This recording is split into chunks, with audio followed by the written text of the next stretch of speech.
Hey guys, in my last video we looked at Diaclone DA-95 ground Dion, which is the legs of the lower half of robot-based Grand Cross. Today I want to show you the upper half, which is DA-100 Clouded Cross. You can check out the ground Dion review and another review that covers the combining of these two sets into robot-based Grand Cross, as well as one on the accessory sets for these on my channel. I also have a playlist so you can check out any of my content covering the modern Diaclone line. So if you look at the names Ground Dion and Clouded Cross, you can see that Takara Tomy wanted to really convey the lower set as a terrain-based vehicle for land battles and transport, whereas this set, the upper half, is very much an aerial base. Checking out the box, just like Ground Dion, it's huge, but in this case even more so. I feel like the front imagery for Clouded Cross is more dynamic and more engaging too. Again, like Ground Dion, you get an amazing and comprehensive look at what you get inside and what it can do.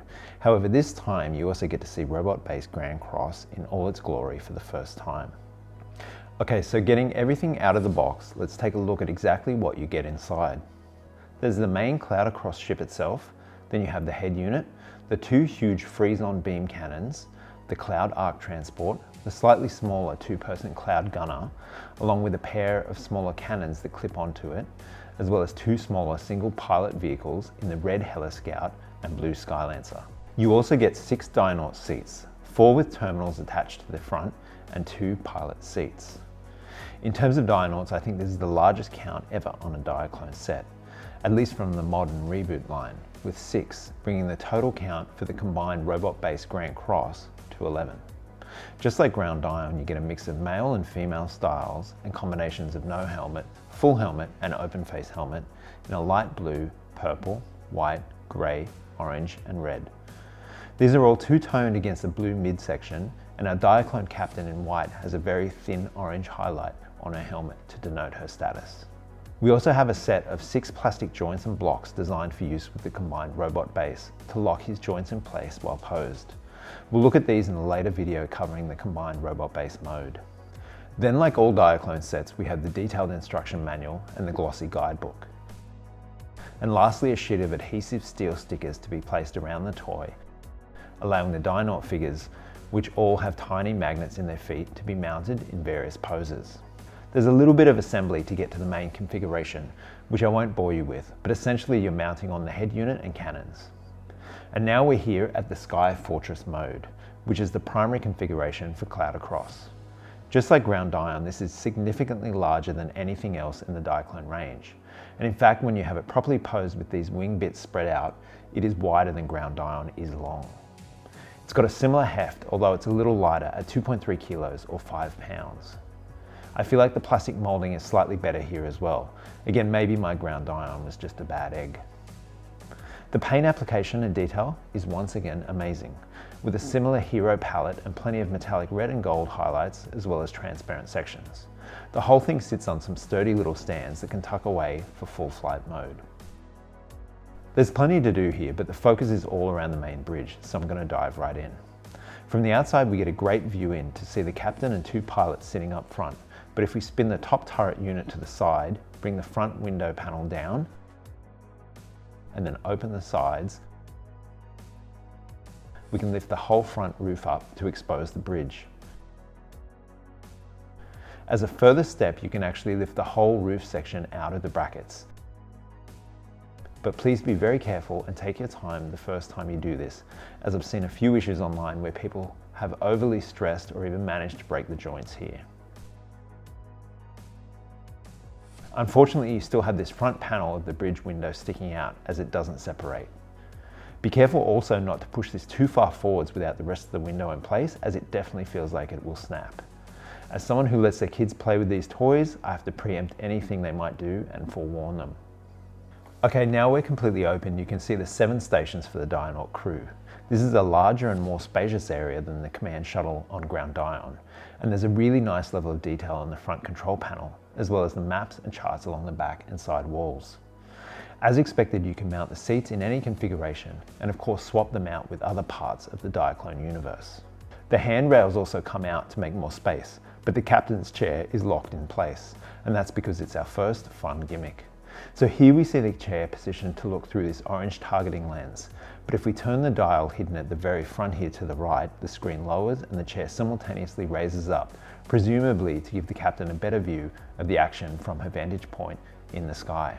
When the bridge windows are closed, there's another lens that she looks through in this elevated position. You can see the bridge has a ton of the steel sheet stickers, so you can pose up some pretty cool scenes here if that's your thing. Another cool gimmick that feels a bit more like the vintage Fortress X than Robot Base is the bridge elevator. Carefully open the gate and insert an adventurous Dionaut. Again, the steel sheet panels will help your figure to stand perfectly. Then close the gate and spin the dial at the back top right of the bridge clockwise. The elevator pops out the bottom of the ship and the Dionaut can venture out to explore the surroundings. That's the bridge, so once we close that up, we can continue checking out Sky Fortress mode. My next stop is going to be the two giant Freezon beam cannons on top. These can angle from horizontal up to over 90 degrees, but sit nicely just under 45. At the base of the cannon is a ribbed panel which, if you slide forwards, extends the barrel tip and pops out these side hatches in preparation to fire. The hatches have a really nice metallic copper fin detail, and you can see the core of the cannon's barrel inside.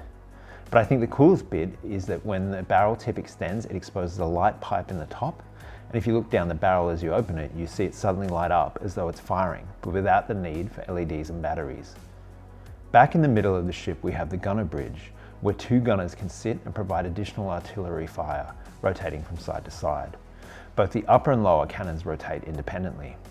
But if they're being attacked by a particularly agile enemy ship, the front of the gunner bridge can deploy and flip down the side wings to become the Cloud Gunner craft. This is a two-person cabin with a number of connection ports that I'm sure will allow some interesting creations across the wider Diaclone range. We'll pick this up again later, as there's some cool builds you can do with the included Cloud Across accessories as well. Either side of the bridge are the flight ports, basically these helipads that rotate 360 degrees and slide forwards and backwards. In front of these are these dark grey panels that can be lifted to reveal docking bays. Hooray for more docking bays. Lift these up until they click and then push the light grey tab forwards to retrieve the hangared aircraft. With the two flight port hangars, you can store both the Skylancer and Helescout craft. However, the hangars accommodate a range of small Diaclone ships, vehicles and bullet cores. You can retract the hangar and place the craft on the helipad where it can be ready to be deployed as needed. Both the Helescout and the Skylancer fold out from their condensed forms to be lightweight little single pilot craft, but as you probably can guess, their various attachments are all just little port accessories, so like a lot of the Diaclone line, your build and customization is only limited by what you have on hand, and of course your imagination. In fact, both craft are the same core, so you can swap them over and have a blue Helescout and a red Skylancer if you want. Spinning Cloud Across around, we can see at the back we can access the stern hangar. Lower the door and we can already see one of my favourite parts of Cloud Across, the Cloud Arc. You can then pull on the hangar door and the ramp will extend. Keep pulling and pulling carefully until it clicks and the ramp can be lowered to touch the ground. Now we can roll out the Cloud Arc, and I love this. It has a real vintage sci-fi vibe that is reminiscent of Thunderbirds or Lost in Space. You can cram the whole 6 Dionaut crew you get in the box inside this thing, and the back passengers even get little tables. I'm really hoping Takara Tomy include more of these as part of a later smaller release, as it's one of the highlights of the Diaclone line for me. These faux tank treads have rolling wheels underneath and the whole thing rolls along quite easily. Again, a heap of holes and ports to get creative and customize.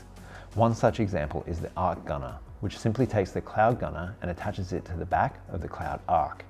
This is kind of cool, but to be honest, the poor guys and gals in the Cloud Gunner can't see a damn thing apart from the back of the Arc, so it doesn't feel practical.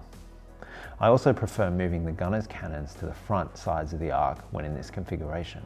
The manual also suggests grabbing the Dio divers from ground Dion and chucking them on the front, although it starts to lose its charm for me like this. Spinning back to the front, and if we open up this blue-grey hatch cover just above the dial that raises and lowers the captain's chair, we expose the bow connector. Basically 2 ports that can accommodate either the Cloud Arc or the Cloud Gunner. The Cloud Arc is the more official choice, as it has little tabs that clip into the hatch to hold it in place, but the Cloud Gunner looks just as legit. With the cloud arc in place, we can slightly modify cloud across to what is called the sky carrier mode. Basically, the Freezon beam cannons spin into the center and you collapse in the sides to make a more streamlined version of cloud across. This is a nice display configuration if your shelf space is limited, as it's significantly less wide. You can also fold these thruster parts in to minimize the footprint further. Okay, so that wraps up the alt modes of cloud across. Comparing this to ground Dion, if you found yourself only able to get your hands on one, it's a little bit Sophie's choice, but I think there's just more play value in the other set. I mentioned in my ground Dion review that you could have someone messing around on the bow of ground Dion, or someone is playing with the bridge or the stern bits. You can't really do that here with cloud across. There's just not enough play areas. But really, if you had one of these sets without the other, you're doing the world a disservice. Because in my next video, I'll finally show how they combine to become the behemoth robot-based Grand Cross, the whole reason for their existence. Thanks as always for watching. Please like and subscribe, and I'll see you in the next video.